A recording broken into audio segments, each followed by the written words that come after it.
We begin in Peru. While most tourists visit the world-famous Machu Picchu, in the capital city of Lima, there are much older archaeological sites that predate the Incas by thousands of years, some even going back to the time of the early Egyptians. However, many of these sites have already disappeared since they're under constant threat as the city of 10 million residents continues to expand. America's Now contributing correspondent Enna Cuevas explores the ongoing clash between the past and the present and their battle to coexist. Gloria Quispe has lived in her house for almost 30 years. But when she bought her small plot, she said she didn't know she'd be living on top of one of Peru's most ancient civilizations. Vinimos acá y sin darnos cuenta que había un traficante de terrenos. We came here and without knowing there was a land trafficker. Perhaps he knew what it was all about, but since we needed land, we paid him and they gave us a plot. This is going to be your space. The land she bought sits on GARAGAY, one of the oldest pre-Inca holy sites in the country. Since 1985, almost 4,000 poor families have moved here, claiming the land as their own. And since it's considered an illegal invasion, they have no water, no electricity, and no sewer system. Despite repeated efforts by the government to get them to leave, they refuse. Nobody was willing to lose the money we had invested. Land invasions are a common occurrence in Peru. Most are by poor people moving to the city looking for a better life. It's estimated about 500,000 live on top of these adobe temples known as huacas, many built long before the Incas ruled the land. One archaeologist who's been actively involved in trying to save the Peruvian huacas is Guillermo Koch. Since 1997, he served as an unofficial mediator between the squatters, the government, and the ruins of GARAGAY. Our efforts are directed to keep them preserving the site, helping them to look for legal solutions and to avoid this alternative that have been taken in most of the cases, that is destroying the archaeological site. One example is the destruction of one of the most important Inca cemeteries ever found, Puruchuco. Located east of the city, the mummified remains found here include the first known victim of a gunshot in the Americas.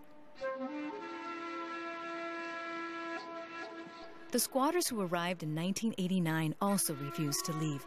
According to Koch, the filtration from their improvised wells is seeping into the ground, destroying everything underneath. He says it would be impossible to give them the public services they need while also preserving the cemetery. The problem with the squatters is that they establish themselves in very difficult areas where at the end, if you have to provide with water, with sewer, with electricity, is 10 times more expensive than doing it in areas that are suitable for human occupation. In Peru, squatters can often obtain a deed to the land they've invaded if they've lived on it for several years. However, that's not the case if it's directly on top of an archaeological site. How likely is it that these people will get a deed to the land? It's pretty difficult. Perhaps 50% of them will get it. And what happens to the other 50%? They will have to be relocated. It's a matter of not only one place, one archaeological site or one community, but I would say several dozens. Rafael Barón is the Vice Minister of Cultural Heritage of Peru.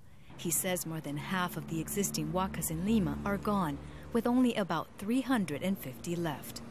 We think that there are ways to protect the sites as they are today and to keep improving the situation. I think we have to, on the one hand, defend what is left of heritage sites, but also we have an obligation to put those sites into social use. So far, the best solution for the peaceful coexistence between the past and the present may not be the ideal one for archaeologists who are looking to preserve it all. And that is, incorporate what's left of the huacas into the areas they're in. This one, in one of Lima's wealthiest neighborhoods, is not only a full-fledged tourist site, but also a focal point for community activities. And that's what the residents of Garagay want, to turn their huaca into a place to attract visitors. They've even drafted plans on a proposed residential complex. According to Quispe, it's the residents who have preserved the site. She says it was neglected and that the government has done very little to maintain it or keep it secure. We've practically become the owners of the archaeological zone. We take care of it. This would not look like this. There have been many more attempts at land invasions. 3 times a week, the residents take turns cleaning the grounds. And they've designated a guard who alerts the community of any suspicious activity, such as illegal dumping. And even though they feel no religious connection to the site, they take care of it in the hopes that they will be allowed to stay. We have shown that we have protected and taken care of the archaeological zone. We deserve to at least have the land we're living on. The paradox is that no matter that they have been here for 27 years, the damage to the site is minimum. They haven't really damaged the site. And in fact, they have helped to preserve it. Without them, this site would have been gone at least 20 years ago. Wonderful temple. However, Koch says the pressure from urbanization and neglect is taking its toll on the huaca. The rare painted friezes or murals, which can be seen in the only excavated section of the site, are nearly gone. As an archaeologist, what are your thoughts when you look at something that is just destroyed and it just continues to be and eventually disappear? It's a big tragedy. Most of us, we look to the other side and we don't want to think about, because these were the most important friezes that Peru had. These were the oldest friezes that we had, with at least 2,700 years of age. These were a unique piece in Peruvian archaeology, and today they are gone. What the residents of Garagay want to do is something similar to the most successful sacred site in the city, the Huaca Pugliana. The 1,500-year-old temple is also located in a wealthy neighborhood. Last year, the Huaca Pugliana brought some 70,000 visitors. The site was saved because back in the 40s and 50s, when the neighborhood was built, it proved too big to demolish, so it was incorporated into the community. It was a ruin. Now it's becoming a monument. It's becoming a symbol of the neighborhood, a symbol in Miraflores. It has a use. There is a restaurant, tourist camps, visitors camps. For Koch, this arrangement presents an acceptable compromise, even though a large portion of the ruins have disappeared. But that's not the case in Garagay, which remains untouched and presents the ideal conditions for a research and tourist site.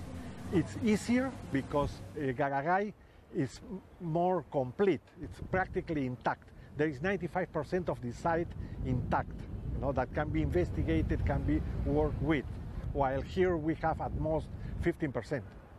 But before any of that can happen, the squatters must get off the ruins. The government wants to relocate them to an area on the perimeter.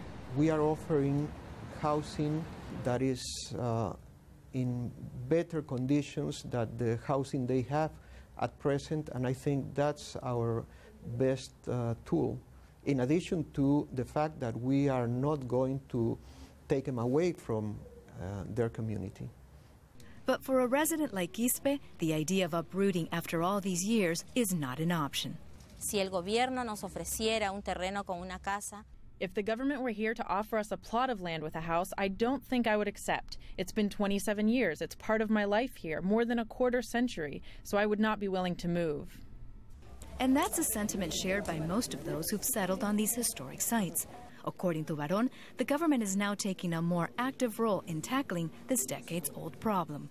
At present, we use all the tools that the law gives for protection of cultural heritage, and we do not allow people to settle in archaeological sites. The people will protect what benefits them.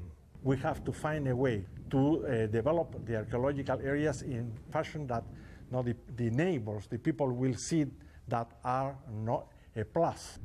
Perhaps in the case of Peru, tourism might be the key to preserving its rich cultural heritage, while also allowing residents to live in harmony with the past that's ever present in their lives. Our thanks to Ana Cuevas for that report.